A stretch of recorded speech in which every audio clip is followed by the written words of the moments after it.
At AltaOne Federal Credit Union, banking local means investing in you. Investing in your home. Para mí una casa significa algo grande que pues es donde puedo tener mi familia, puedo tener tranquilidad y pues paz más que nada. Y pues tengo la oportunidad de darle un poco más a mi familia de otras maneras, pues de otra forma. Investing in your life.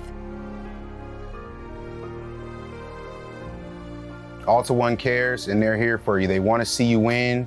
They want to push you forward, and they want to give you the tools that you need to secure self-sufficiency and a better life for yourself. Bank local. Bank at AltaOne. Investing in you since 1947.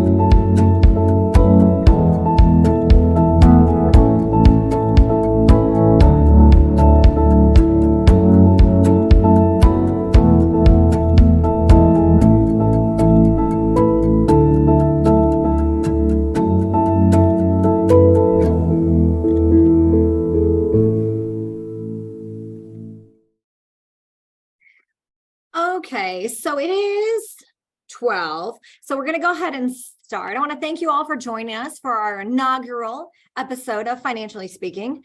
With me, your host, Stephanie Sievers.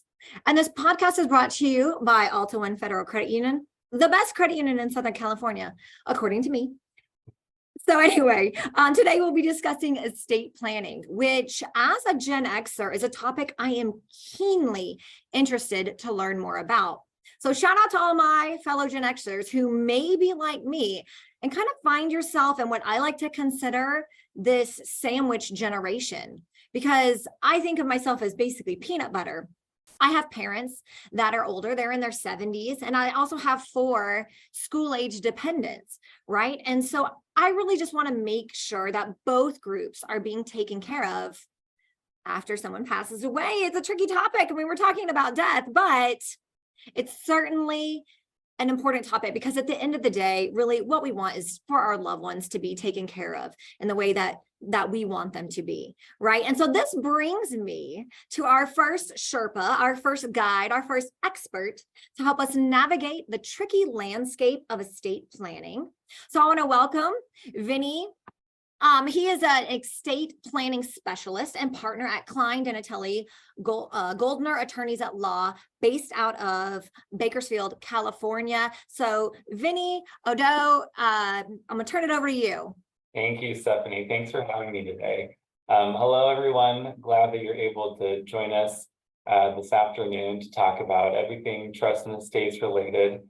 As Stephanie mentioned, estate planning is one of those topics, not necessarily a pleasant topic to think about, thinking about your own mortality, but definitely something to consider, and plan for the future to avoid any unforeseen issues that may come up, not only when somebody passes away, but also during lifetime, and anything that could happen there. So we'll get into a lot of the nitty gritty today with questions that Stephanie has for me and questions that you all have, and looking forward to answering your questions. Yeah, and if you guys have any questions, I just want to remind you, you can use the Q&A feature at the bottom of the screen to go ahead and put those questions in there, and we will try to make sure we get all of them answered for you because we have a professional here. So let's take advantage of this, okay? Vinny's got answers. You just ask those questions. So I'm going to start first because I just think that when you talk about it, like everybody's like, like, hey, how are you doing on estate planning? And just kind of glassy. So really, what is estate planning? And the really, really real question here is, why is it important? Very good. Very, very good question. So broadly speaking, an estate plan is a set of documents that will govern essentially a couple different items. So who your decision makers are going to be in the event of an incapacity or upon your death, and how your assets are going to be distributed when you pass away. So a lot of times when it comes to estate planning, people are very focused on what will happen when I pass away, and death is kind of the primary focus. But just as important in the estate planning realm is planning for incapacity as well. So, who are my decision makers going to be if I have an incapacity and I'm unable to make financial decisions for myself? I'm sure at AltaOne, you and your institution see that all the time, where somebody comes in, maybe they're acting under a power of attorney for someone, or they don't have any power of attorney in place, and the complications that can present. So incapacity is, a very important item to address within an estate plan. But what most people are concerned about is essentially, how are things going to be distributed and handled when I pass away? And so without an estate plan in place, without any estate planning documents, any assets that are not titled in the name of a trust, held in joint tenancy, where the asset passes to a survivor, or an asset that doesn't have a designated beneficiary. If we don't have an asset that falls into those three categories, and we have an asset that's kind of stuck in someone's name, stuck titled in their name with nowhere to go, that's where we could potentially have a probate issue. And that's the big word that everybody wants to avoid, avoiding probate. Yeah, because I hear it takes like a long time. It does, yeah. Probate's not the end of the world, but a big reason to avoid probate is not only can it be expensive, but it takes a long time. In Kern County, we're seeing hearing dates being set out, 6 to 7 months. And so probates that ordinarily wouldn't take too long are now taking, upwards of a year and a half. So when you're saying probate is just 6 or 7 months out, like to get your court date, that doesn't mean it's over. That just means you get to start everything in 6 or 7 months. Is that right? Yeah. So the initial hearing will usually be set about 45 days out from the time you file your petition for probate. But then when it comes time to, you administer the estate, and when it's time to close the estate, you file another petition asking the court to approve your distribution plan in the probate. And that's where we're seeing hearing dates that are, 6, 7, 8 months out. So obviously don't want to have to deal with those wait times. No, we want to avoid that because Right. there's still bills you have to pay. Right. So Exactly. in that time, you're still paying for burial costs and maybe there's mortgage payments or car payments or any of that. There's just be all sorts of other things that could need to be paid in that time. So if you thought that you were maybe going to get speedy access to the funds to help you do Right. that, it might turn out that you maybe can't. Exactly. So taking an example, I'll use myself as an example. If I have no estate planning documents in place and I left a bank account that was titled in my name, it wouldn't be very simple for my heirs to access that account. They would need, typically an order, depending on the value of my holdings, they would need an order from the probate court in order to gain access to that account. Now, if my account was titled in my name as trustee, I pass away, my trust will designate a successor trustee who then steps into my shoes with respect to that asset. And so that's how we avoid the probate issue. There's not anything standing in my individual name. It's instead titled in my name as trustee of my trust. So I know that there is all these words out there. You've got will, you've got living will, you've got power of attorney. And I think there's multiple kinds of that. I mean, really, so what all, when you're talking about, it doesn't seem like it's good enough to just say, well, I have a will, and then that kind of be the end of it, right? It seems like there's so much more we need to consider. Yes, and that's a very good question and a very common question I get. A lot of times when I meet with estate planning clients for the first time, they ask me to prepare a will for them, or they say, well, I have a will, I'm covered, I'm good. My estate plan's all dialed in. But really, a will is only a small piece of the estate planning puzzle. A will does not avoid probate. Only a trust can avoid probate. Hold on, wait, let's say that again. A will cannot avoid probate. Right. That is big news. I'm not sure everybody knew that. I'm sure Yeah. some people thought, well, there's a will and it says I get all of this. So Yeah. you're saying no. A will just identifies this is what is going to happen inside of a probate administration, but it does not avoid the probate administration itself. So a will is going to govern those assets that are not held by a trust in joint tenancy or paid out to a named beneficiary. Okay. Yeah. So will is just the basic like instructions of when it's all said and done, what goes where or whatever. But you're saying there's like all this other business. So that's where you're saying a trust. So what's the deal with the trust? And then I think you even said another word that I'm not familiar with. I can't remember what it was, a different kind of trust, maybe, or another type of holding entity. But so what do we do now? So we have a will, we need to do this other thing. How do we go about this? Right. So the trust that we put in place for most estate planning clients is what's called a revocable trust. A lot of times people hear the term living trust, but they're synonymous. They mean the same thing. Essentially what that means, it's a trust where I create it and it identifies what's going to happen to my trust assets when I pass away. The term revocable means that I can change the terms of the trust however I want while I'm living. So a lot of times when people think of the word trust, they may think of something a little daunting, permanent, but a revocable living trust is one where you're in complete control while you're living. And so when I create a trust is kind of like a set of written instructions. So, you know, I identify how I want everything to be distributed when I pass away. And so when you create a revocable living trust, the person creating it kind of wears a few different hats. So the first hat that the person wears is as settlor of the trust. That's just a fancy term for someone who creates a trust. So I'll take myself as an example again. I'm the settlor of my revocable trust. I'm also, during my lifetime, the trustee of the trust. So whatever the trust owns, it's owned by the trustee of the trust. And then the third hat that I wear is as beneficiary of the trust. So the trustee is obligated to administer the trust for the benefit of the beneficiary. So while I'm living, I'm wearing all three of those hats. And so while the trust is revocable, it's a living trust, the distinction doesn't really matter all that much. I'm going to continue living my life. I'm not going to be worried about how I'm dealing with my own assets because they're mine. I'm the one that created this trust. But when I pass away, the trust at that point in time becomes irrevocable, meaning that nobody can change the terms of the trust. That ability to amend is gone, which makes sense because I created it. Nobody else should get to modify what I have to say in my instructions.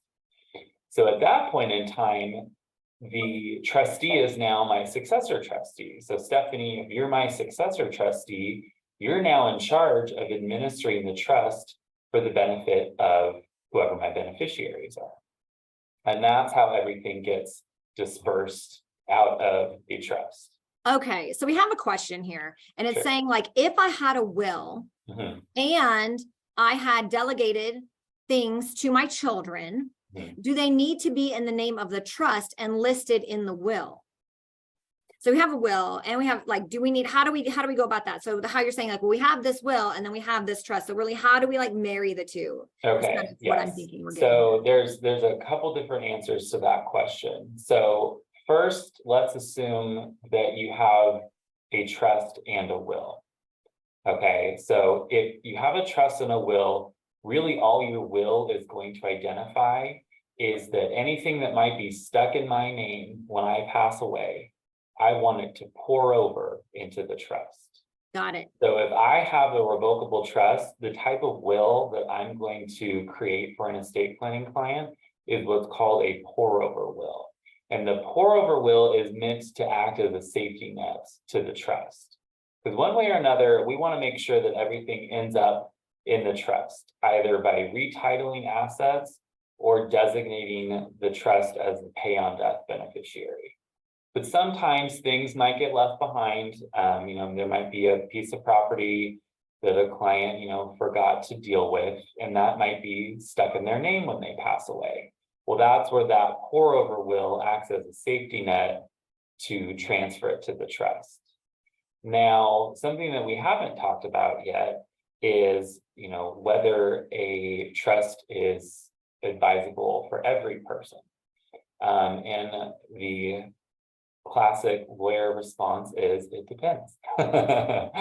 So there's a rule in California currently that if the value collectively of your assets that are stuck titled in your name with nowhere to go. So I mentioned those three categories. If we have assets that are in joint tenancy, titled in a trust, or paid out to a named beneficiary, we're excluding those assets. I'm talking about assets that are stuck titled in a person's name with kind of nowhere to go. Collectively, if the value of those assets is at or under $184,500, a very specific amount, there are streamlined ways to deal with those assets without having to open a full probate administration.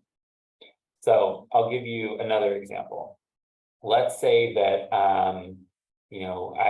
I just happen to meet with someone who just graduated college, and all they own is a bank account with $15,000 and their vehicle, and that's it. They don't own a home, they're renting, and their assets are pretty limited. I would advise that client, it's not economical for you to have a revocable living trust. So in that instance, she could designate a beneficiary on her bank account, or let's assume that she does nothing, then everything would qualify under that $184,500 figure. And then her heirs would be able to very swiftly collect those assets without having to go through a probate process. So you could maybe avoid probate if total assets were under $184,500. Correct. Okay, so you can maybe avoid just setting up the whole trust business and Right. maybe save some money on that, right? Exactly. So really kind of the baseline question that I ask folks when I meet with them is, do you own your home? I mean, that right there is an indication of whether a revocable living trust and a full estate plan is advisable. So even with that $184,500 figure that I mentioned, so taking that college student as an example, I may tell her, you don't need a revocable trust per se, but you may want to create a will for yourself, because I mentioned that a will governs what will happen with assets that are in your estate, not in your trust. And so one concept that we haven't talked about yet, Stephanie, is whether or not a person dies intestate. So in California, if you pass away without any estate planning documents in place, without a will, you are deemed to have died intestate. And what that means is if you die intestate, the state of California has kind of a default distribution plan based on what the average person would want. So I'll take that college student as an example. If that college student has children of their own, they're married, those are all, factors to think about. If you don't have an estate plan in place for yourself, the state of California kind of has identified a default disposition of what the average person would want. So if I'm advising that college student who doesn't necessarily need a trust, but may want to create a will to identify how the bank account and the vehicle would be distributed to override those intestacy laws. Okay, so is there really, this seems kind of tricky. Is there really a way to do a trust by yourself? Anyone could do anything by themselves. It's just whether or not it's going to be a good structure that will achieve the result that you want. I've seen plenty of LegalZoom estate planning documents. And I'll just say, you get what you pay for with instruments like that. There are a lot of very technical California laws when it comes to estate planning documents that a layperson may not be aware of, and important provisions that should be included in estate planning documents that may not be included in just kind of something pre-printed that you find off the internet. So that's kind of one thing that I caution people against. And also, as you and I were discussing before we hopped on this webinar, is sometimes people will put the structure in place, they will create the trust, they'll sign all the right documents, but they won't take the necessary steps to transfer their personal assets to the trust. And that's a big pitfall I see with people who come to me and ask me to take a fresh look at their estate plan. They signed all the right documents, but they didn't take the next step, which is transferring title to the home, transferring title to the bank account. That step is critical because that's what avoids the probate issue. Okay, so when you're talking about making sure everything gets into this trust and like following up, really that second piece. So basically what I'm kind of hearing, like is it that we should be putting our cars in there and naming the trust as the beneficiary of all of our life insurance policies? I mean, basically we want to put, it sounds like, as much as we can in there, because if we don't, then it has to be one of those other things. There better be a named beneficiary or somebody else, because if we get over that 180, I don't want to mess it up. Is that 184, 500?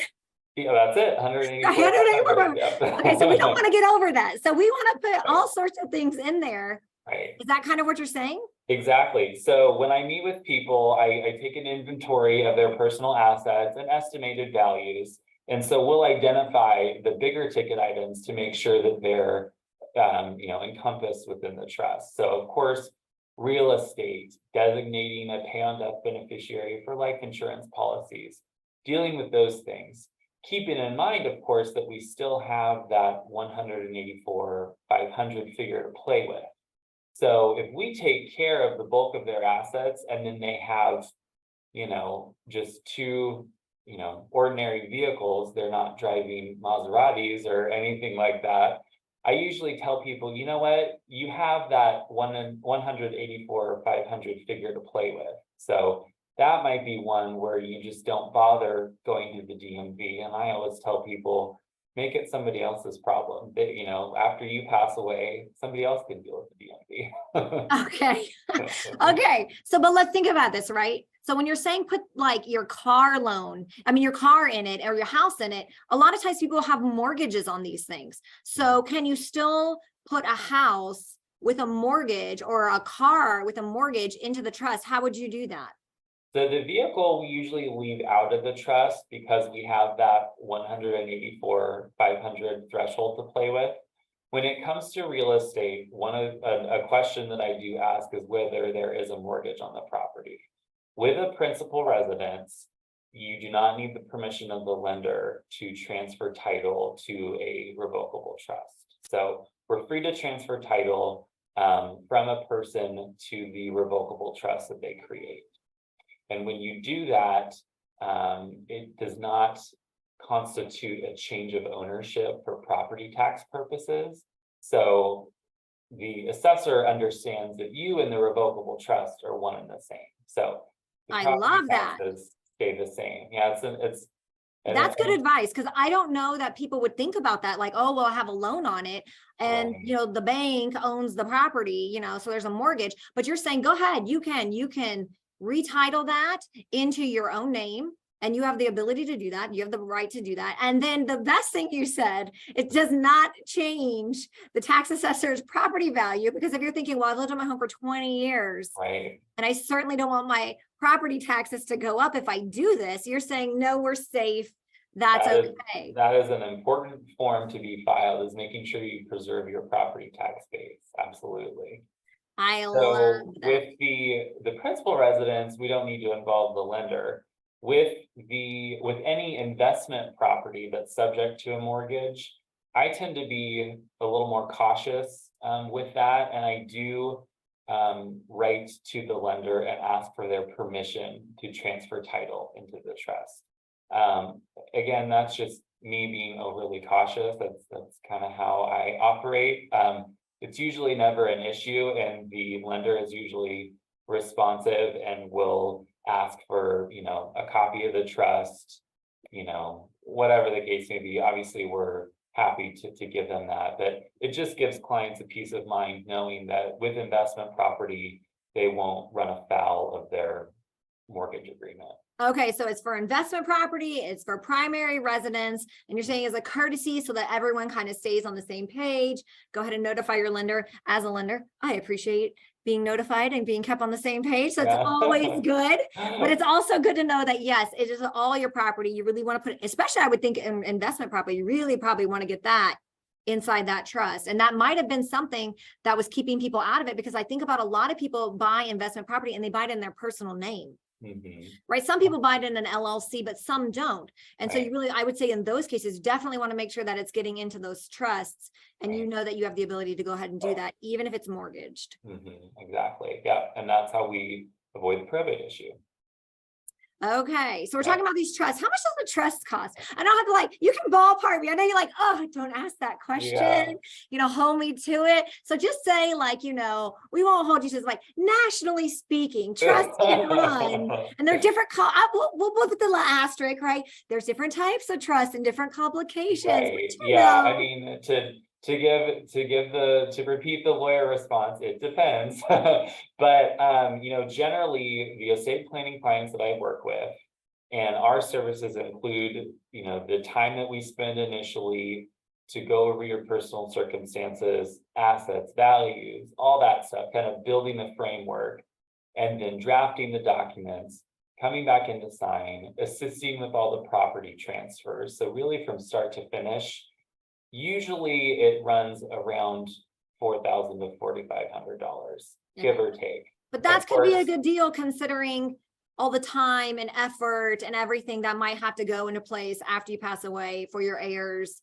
to even get access. Yeah. So, and it depends on, if I've got a client who owns multiple properties, or if they have some circumstances that are a little more involved, where it takes some more technical drafting, that may drive up the cost a bit. But just something to keep in mind with probate fees, if you are in a probate administration, those fees are based on a percentage that's prescribed by statute. And just on the first $100,000 of value alone in the probate, that's 4% right there. That's 4,000. So you can see the benefit of, yes, it's not a great number to hear, I'm sure, those that are listening. But if you think about really what you're putting in place now and making things a lot more streamlined for your loved ones after you pass away, there's actually a value added benefit to take care of these things on the front end. And that's a good point. I tell people, you're doing this for the benefit of, your kids or relatives or whoever. So maybe make them, pitch in for the bill. Oh, okay. So we're talking about bills. Let's talk about estate taxes. Is there a way I'll just be the guy that says it. I mean, we want to preserve as much of our assets and pass down as much of our assets as we can. So you're saying definitely this trust might help preserve and maybe reduce some of those estate transferring costs. But is there anything else maybe we need to think about in trying to give as much to our beneficiaries as possible and kind of avoiding taxes? Yeah. Yeah, the big forbidden word, taxes. So what we've talked about thus far, the revocable living trust and the more basic estate planning documents, that won't do anything to mitigate an estate tax burden. So that involves some more elevated planning, estate tax planning.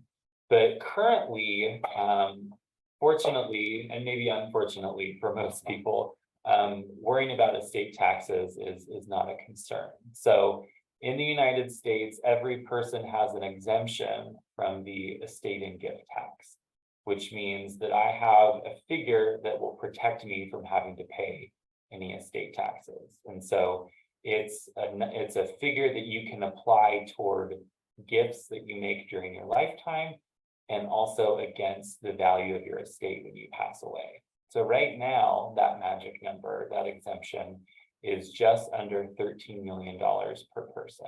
So it's a pretty high number. And so what that means is, if I pass away and I didn't use any exemption while I was living toward, any taxable gifts, then if the value of my estate is 12 million, I've got 13 million of exemption to protect my estate from the estate tax.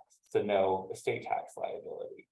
Now that number is currently in effect through the end of 2025.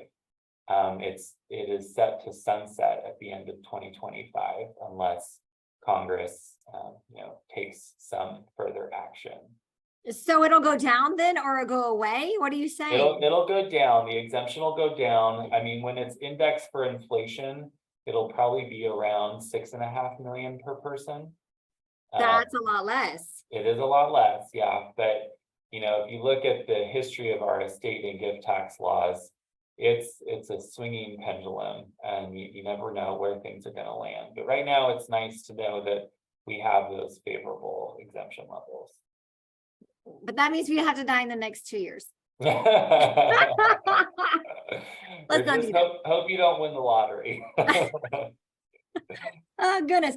Okay. So now we know. So when we're talking about estate planning, there's estate planning with this pour over will, which is, I guess, the will we want. We want everything to pour over into these living revocable trusts. Mhm. But if we're extra concerned that we might be coming up on that cap of what is right now 13 million, or what may or may not be 6.5 million Mhm. later on, then we probably want to have a separate conversation about specifically estate tax Right. planning. So it's like kind of like a separate thing, right? So, but Yeah. if we're not concerned about the 13 or the 6.5, we're good with pour over will, living revocable trust. Otherwise, more conversations. Exactly. Yeah. And even with the estate tax planning, I mean, anybody whose holdings exceed that 184,500 should consider having a basic estate plan in place.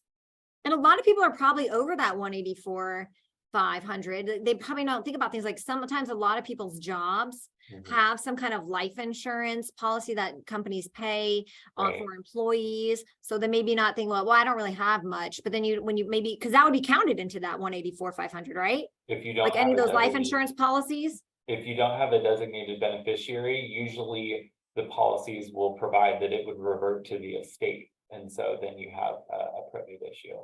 And a very common thing that I hear, especially from married couples, because most married couples, they hold title to assets jointly. And so when you hold assets jointly with the right of survivorship, then if husband dies, it automatically passes to wife. And so people think, oh, we don't need to do any estate planning because everything's held jointly. And I'll tell them, that's maybe fine for now, but the surviving spouse is going to have, a probate exposure there. And none of us know how we are going to leave this earth. And so it could be that husband and wife pass away together. I mean, it's terrible to think about these things, but it's my job to plan for the unexpected. Okay. So just a couple more questions. I'm like, what about if you own property? Because we were talking about that in multiple states, Mhm. right? So say, your primary residence is here in California, but you have, your second vacation home is in Florida or Mhm. somewhere like that. Can you still put all of that in the same trust? Does it matter if the assets are in different locations? No, not at all. You would have a California trust and other California estate planning documents because you're a resident of California.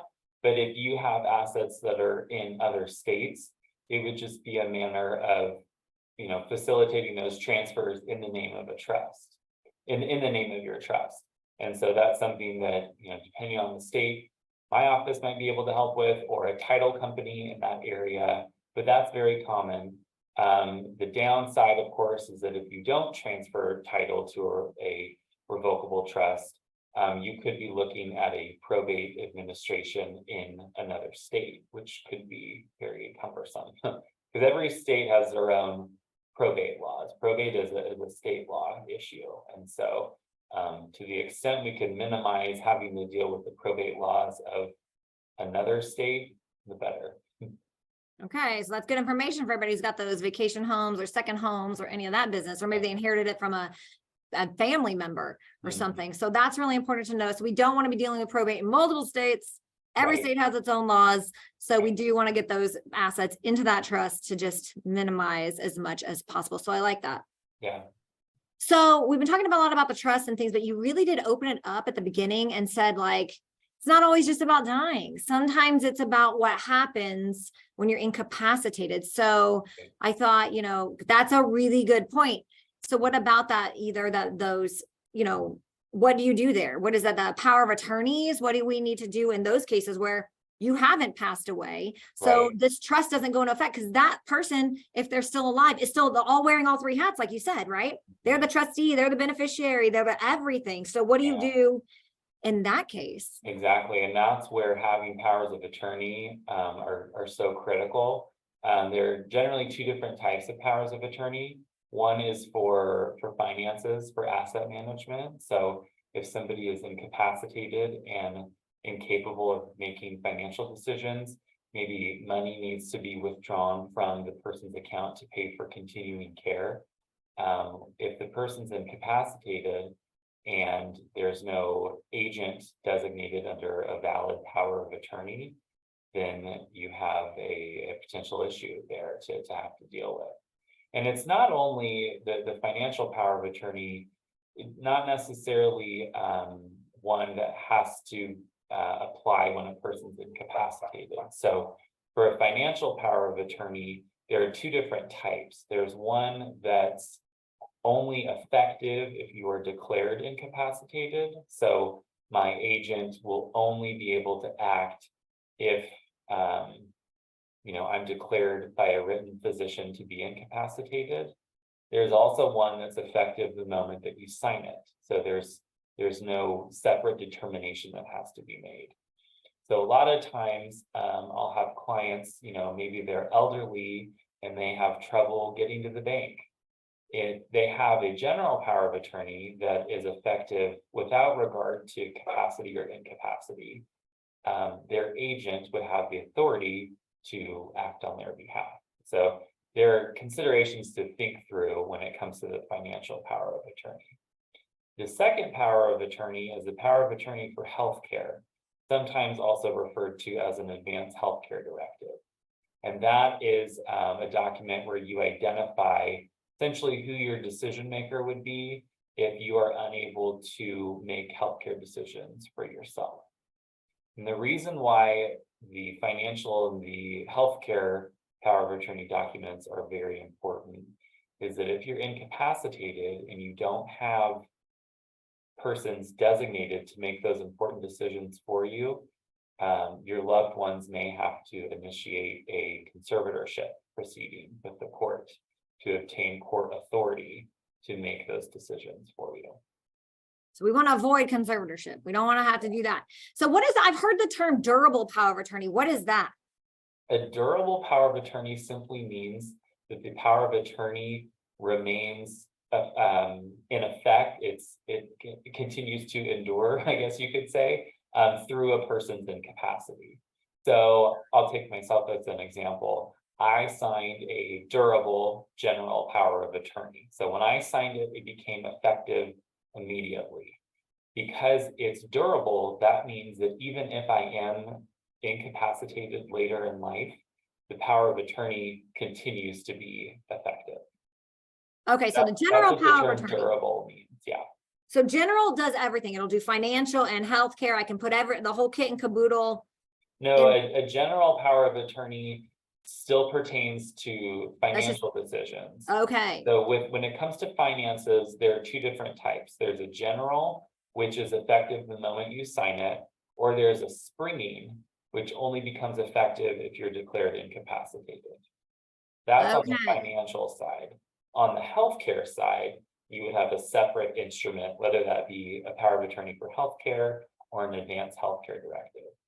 Got you. So we need two power of Mhm. attorneys.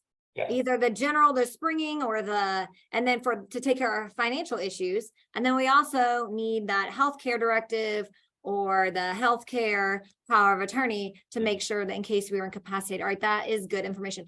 But what happens when you start getting all these people? So what if the power of attorney the power of attorney doesn't necessarily have to be like the successor of the trustee, right? That could be two different people. Exactly, yes. So the power of attorney that we're talking about, the durable power of attorney that's either general or springing, those relate, the authority for that document usually pertains to assets that are titled in a person's individual name. So let's say that I have a bank account that's not titled in my trust. Maybe I've got the trust designated as the beneficiary on the account, but I decide to leave it in my individual name while I'm living. At that point, my agent under my power of attorney would have the authority to deal with that account.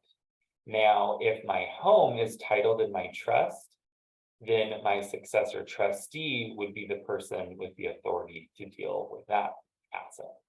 But it all kind of boils down to how things are owned by the person. I can see why it might be good to get somebody in there to make sure we're like org charting everything so that it goes correctly when you're talking about these multiple power of attorneys and then the will and then the trust. So I can see why being clear, having someone helping you like be clear is going to be really important there. Okay, so this is my takeaway.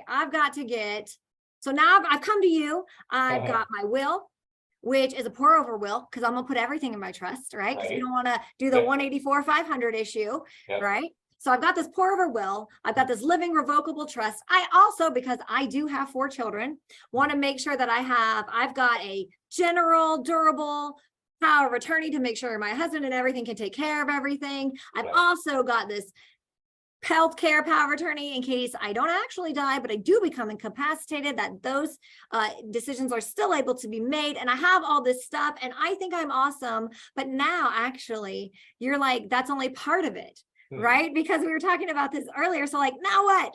So I'm going to introduce our second expert who will maybe help clear the confusion that you have sometimes about like seeing like, yes, you're patting yourself on the back. I've done all this heavy lifting and it's going to be a lot of work. And so that's why we bring in our other professionals. But then I think sometimes we forget about then the bank accounts and some of that things when people want access to those funds. So I'm going to introduce Nikay Padilla-Romero. She's a banking professional for the last 32 years, and she's a regional manager with AltaOne Federal Credit Union. Nikay, you see this all the time. People think they have everything set up and then something happens and then we find out maybe it's not set up right. You want to tell us about some of that? Yeah, well, let me tell you. What Vinny was saying is exactly what happens. People set up trusts and then they don't come to the credit union or their financial institution and move their accounts into the trust, or nor do they put them as the beneficiary on their accounts. So then what happens is they pass away and their family comes in and says, oh, my mom and dad have accounts here and I need to go ahead and be the trustee on them.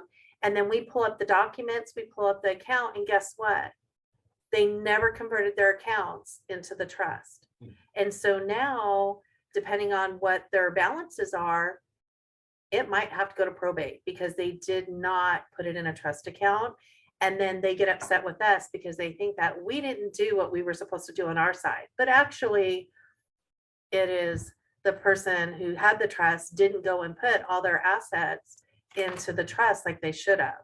No. And yes, the intent is there, but it didn't transpire. And then they might hit what Vinny already warned us about the magic number, and they thought they were being so good to avoid it because they set it all up, but they never came to their financial institution and physically put it in there. So that 184-500 is real, people. So Nikay, tell us, what do they need to do? Because they have their banking accounts, they have all their stuff here. So they have everything with us. So what they need to do is they need to come into one of our locations or give us a call, and then we can walk them through the process. And usually what we're going to need is we don't want to read the trust. We don't want to interpret it by any means. But what we want to do is we want to see that title page on the trust just to make sure that we have the correct name of the trust. the way that they want it set up for title purposes. We also want to make sure that we have the signed page that shows that everybody that are the trustees have signed that page and their signatures have been notarized. That's very important, because what we do is when you come in, we have you fill out a trust certification, an AltaOne form, and it will ask you for information on the trustees, the successor trustees. If you choose to list the beneficiaries in it for insurance purposes, it will list it on there. So we really need to see those 3 pages just so that we can make sure that you have it correct. The other thing is some people, not everybody, some people will go get a separate TIN number, a tax identification number for their trust, because they want it to be separate from their normal assets. If they do decide to do that, we do ask to see the letter. We don't require it, but we do ask to see it so that we know that we get the tax ID number correct for you when you're on that.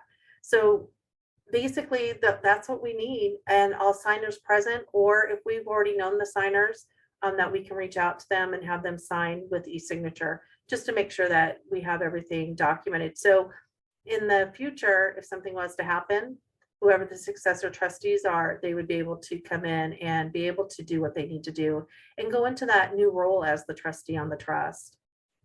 Okay. So what happens then if someone passes away, and then, because we get this, right? Someone passed away and immediately they'll come in.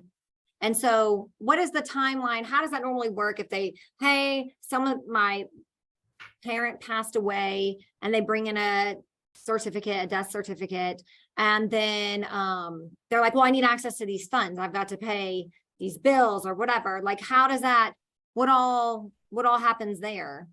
Normally what happens is somebody will bring in the death certificate. We also ask them again to bring in the trust documents, because there might have been amendments to it. There might have been changes to it. We want to make sure that the person that's the successor trustee, that we have that documented, that they are the one that should be taking over the trust.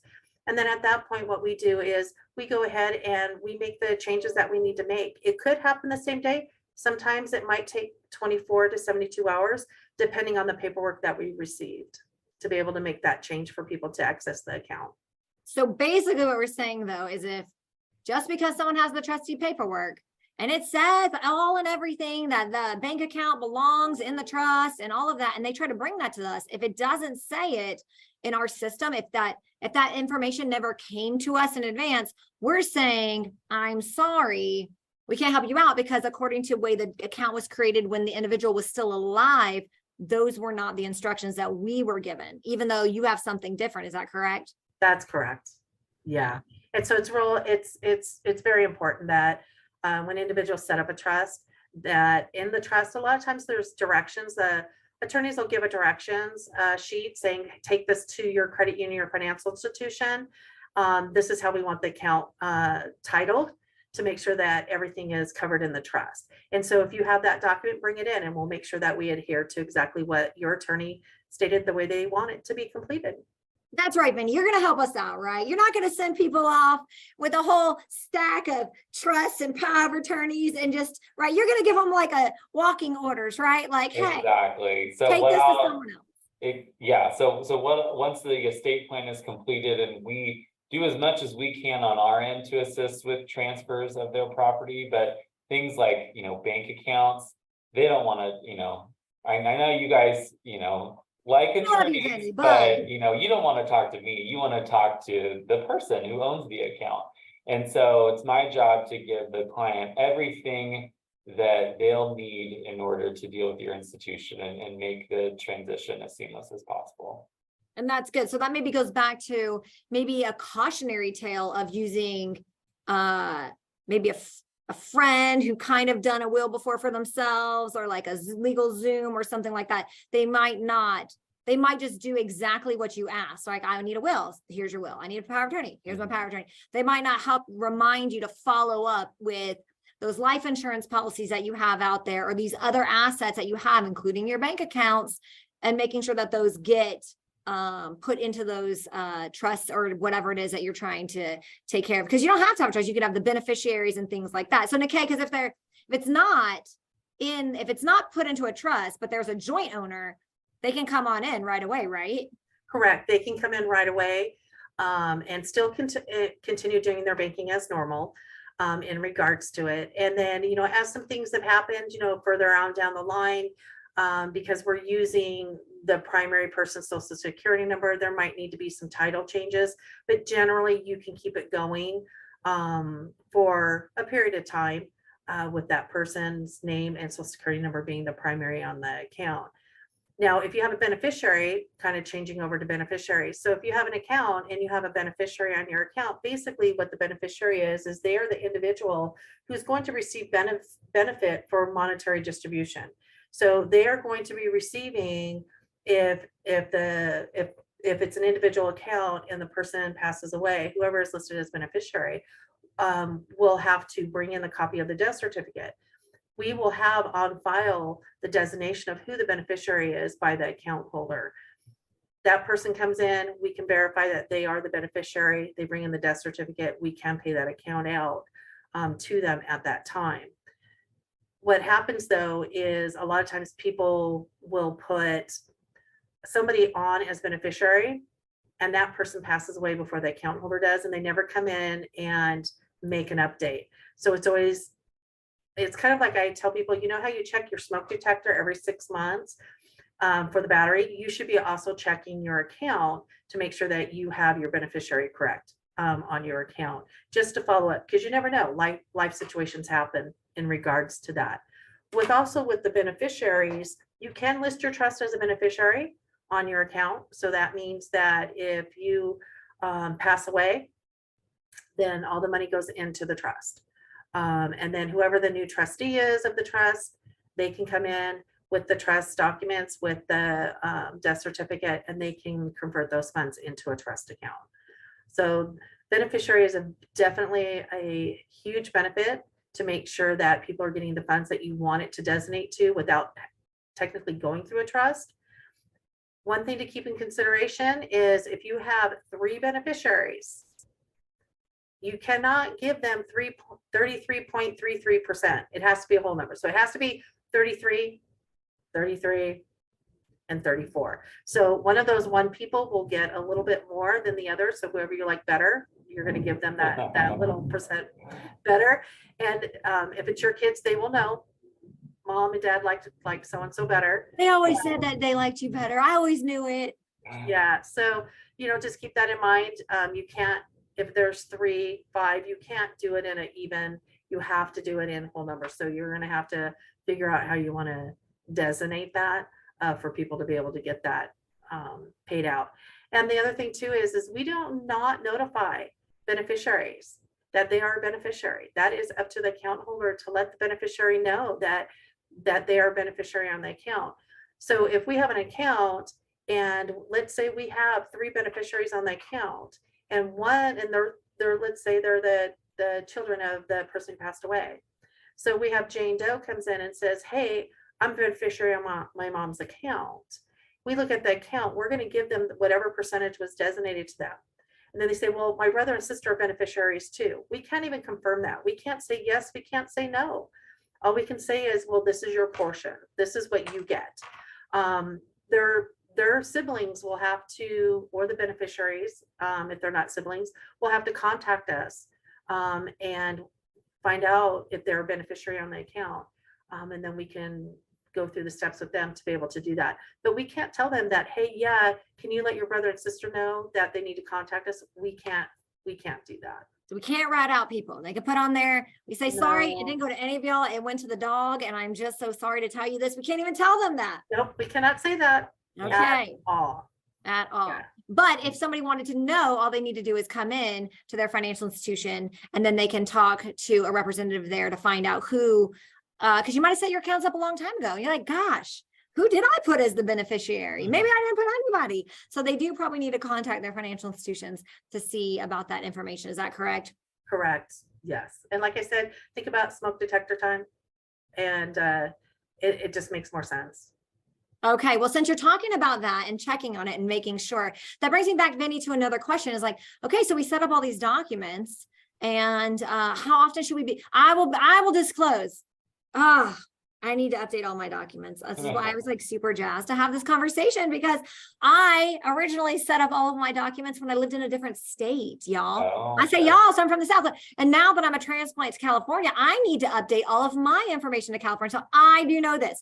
However, in general, how often should we be checking in to make sure if there aren't any new laws or new tax things that maybe we need to look out for? How often Yeah. should we coming back to our attorneys to kind of check in and make sure that things are still good like we thought they were when we set it up? Yeah, it's a good idea to dust it off every couple of years, because things change, life events happen, you know, people are born, people die, people get married, circumstances change. I mean, you could have a beneficiary where you know, you had a good relationship at the time that you created the trust, and then things have changed over the years. Maybe you set something up when your children were minors, and now they're adults, and you want them to be the successor trustee. So a lot of different factors. It's, you know, no right or wrong, but, you know, definitely something to keep in the back of your mind. And I like the smoke detector analogy. I do too. I'm gonna borrow that if you don't mind. I don't. I used to say, you know, daylight savings time, but that's kind of going away. So we got to go with smoke detectors. now. Yeah. I like that. Okay, so check it every now and again to make sure that we're still good. I need to do it. This is like naughty me because I do know better. Yeah. So it's a matter of getting there. Yeah. I'll call you, Vinny. We'll talk after. Okay, great. I need to get it all set up. Yeah. But yeah, so I think that that's a good idea, especially when you're saying like, hey, if you fell into that category of, you know, maybe you were a really excellent and fantastic saver throughout your lifetime, and you're like, I'm good at this $13 million number, I can pass that on down, no problem. And then in 2025, right, gotta check in, right, just to make sure it didn't drop down to that 6.5, because that might be a problem. You might have to go back and have that estate planning chit chat, Yep. right? Yep. Talk about that. So anyway, so I do think it's a good idea that we do check in. So I'm going to say, for me, kind of the most important things that I really truly did not know about is make sure we get as much as we can into a trust. Otherwise, it has to go to probate, and it may fall into this. And when I start aggregating it all up, I definitely want to make sure I didn't forget more than 1,884, 500, because if I did 184,000. Yeah. 184,500, yes, Yeah. 184,500. I want to keep it under that. If I forget things, keep it under that number. Yep. Otherwise, it is totally fine to go back in, and to keep in mind, it's also totally fine to go back in, and even though you have a mortgage on your primary residence or those investment properties or anything like that, go ahead and move all of that. Work with the title company and move all of that into a trust name. Even if you have a mortgage, you are allowed to do that. But as a side personal courtesy, would like you to email or shoot your lender notification, just so everybody stays on the same page. Common courtesy, you're allowed to do it, but you know, just in case. And then what we're saying is the pour over will is the way to go with the trust, right? Because then that just makes sure that anything else can pour over into this trust. And then we want to make sure we get one of those living revocable trusts, because then we still own it. We're wearing all three hats. We can make changes to it. It's still ours. It's not, I don't have to feel shackled and like, no, what if I don't like my child when they grow up and I want to change it? No, I would never. Exactly. I would never. My kids are listening. I Yeah. love y'all. But just in case, we want that living revocable trust that we are still in control of. And then we want those power of attorneys, because those are really important, right? Because we need that financial power of attorney, because you might not pass away, but you might be incapacitated and bills probably still need to be paid, right? So somebody might need to access your accounts. And so making sure that you have that either general or springing power of attorney. And then also when we're talking about that healthcare power of attorney, we want to make sure that we get one of those so somebody can you need to designate, right, who's going to make decisions. Otherwise, at the end of the day, without these power of attorneys, there might be additional costs and litigation and arguing between family members. You just don't know. If you don't tell people, then other people might think that they know your interests, and then you might get some conflict. And we want to avoid conflict, and we want to avoid fees, Yeah. right? We don't want that. And Exactly. speaking of fees, you And want to have this. something else we haven't talked about, just briefly. I know we've been focused more on the financial piece of estate planning, but for those listeners who have minor children, having a guardian nomination in place is usually at the forefront of people's minds for those that have minor kids. So also very important.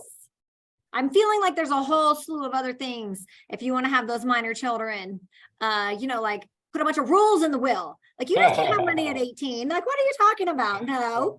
So we got to put some rules for these minor children. I have minor children, 4 of them. So I certainly wouldn't want an 8-year-old getting money. They definitely would spend it on candy. It doesn't sound reasonable at all. But no, yes, obviously we want to have those extra conversations about that. And then speaking of that extra conversations, remember, if you are thinking, if taxes and you are high income earner, you saved, you are super saver, and we love super savers. You guys are the best. And you were a super saver and you do have a larger estate, having that separate conversation of estate tax planning. Like, I'm really all about that, right? I don't know if you're like taxes, right? Like, you want to pass down, you worked really hard for it. You want to make sure you get it to people. That's why you did it. That's why you saved it. You didn't spend it. You want to make their lives better. So you want to make sure that you have that estate tax planning discussion, which is a little bit more intricate, asterisk words and all the disclaimer. Yeah. Then he's like, yeah, say all the disclaimers. Yep. All the disclaimers. That's right.